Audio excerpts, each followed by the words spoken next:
बांग्लादेश का ये जो संकट है और जो छात्र सड़क पर उतरे हुए हैं, वो पूरा परसेंटेज हमने आपको बता दिया, वो 30% वाला, उसी को लेकर ये विरोध की लहर, ये आग जो है वो दरअसल लगी हुई है, उबाल मार रहा है कोटा सिस्टम।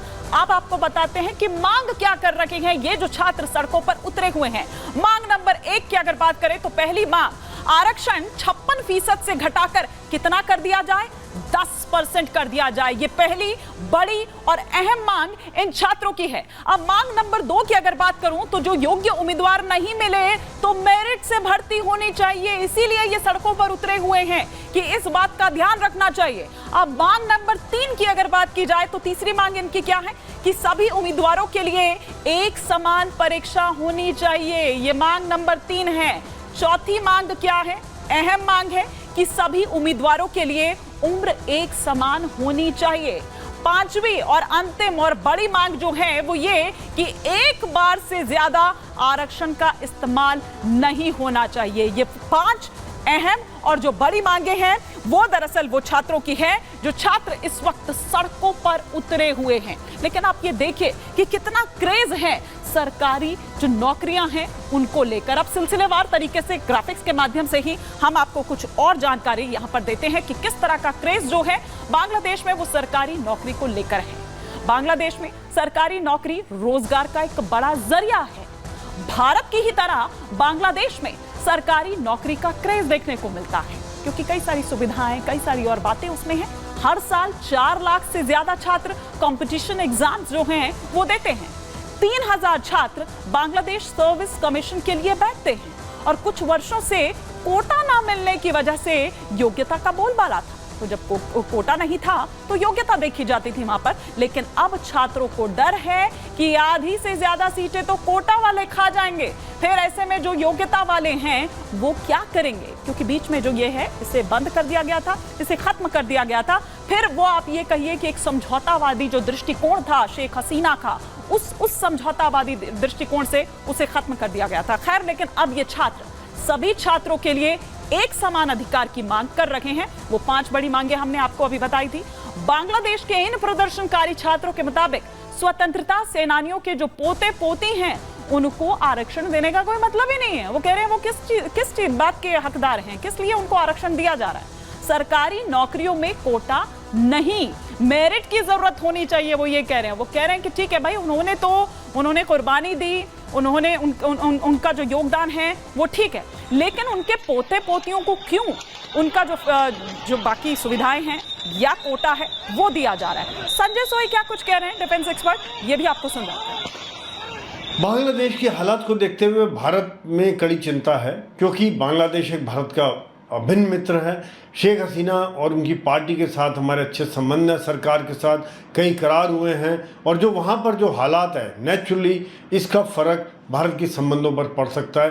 भारत इसके ऊपर पूरी तरह से निगाह रखे हुए है। 3-4 बातें आती हैं कि अगर वहाँ पर अनरेस्ट और बढ़ जाता है, सरकार को खतरा होता है, तो भारत के लिए क्या इम्प्लीकेशन होंगे। वाकई में एक बहुत सोचने वाली बात होगी क्योंकि हार्डलाइनर ग्रुप सामने आ जाएगा और जो भारत और बांग्लादेश की दोस्ती है उसमें खटास डालने वाले काफ़ी इंटरेस्टेड लोग हैं जो भारत के खिलाफ हैं। दूसरी बात यह कि एक तरफ से और एक मोर्चा भारत के खिलाफ खोलने के लिए तैयारी हो जाएगी। लेकिन अब सवाल यहां पर यह भी है कि जब 1972 में यह आरक्षण दिया गया तो फिर अब आंदोलन क्यों किया जा रहा है?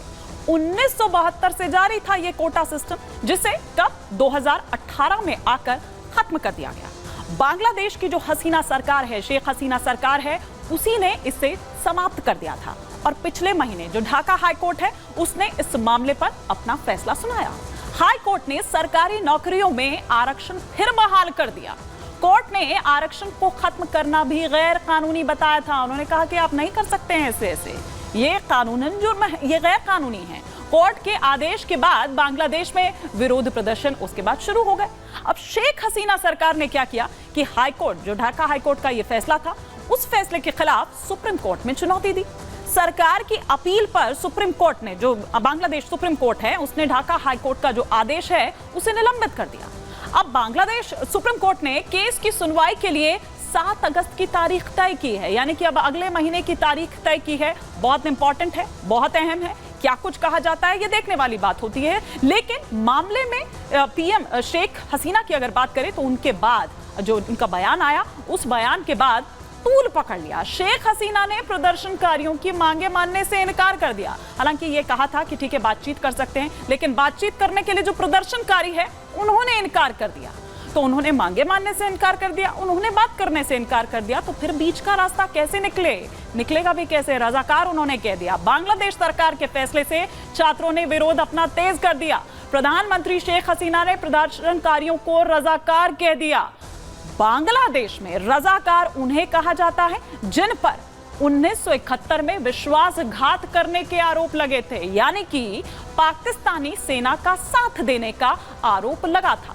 लेकिन रजाकार जैसी जहां तक बात है तो उसके बाद वो भड़क उठे और उन्होंने कहा कि ऐसे नहीं हो सकता है। अब नहीं हो सकता है तो ये मामला, अब देखिए, जब पहली बार जब इसे खत्म किया गया था और शेख हसीना की अगर बात की जाए तो उनके द्वारा एक समझौतावादी जो दृष्टिकोण है वो नजर आया था। लेकिन इस बार ऐसा कुछ नजर नहीं आया, बल्कि इस बार वो ज्यादा सख्त नजर आई। और सख्ती कितनी कि रजाकार तक अगर वो कह देती हैं तो फिर आप समझ जाइए। अब कोर्ट में कोटा जब केस है तो फिर आखिर ये प्रदर्शन क्यों हो रहा है, ये भी सवाल यहां उठ रहा है।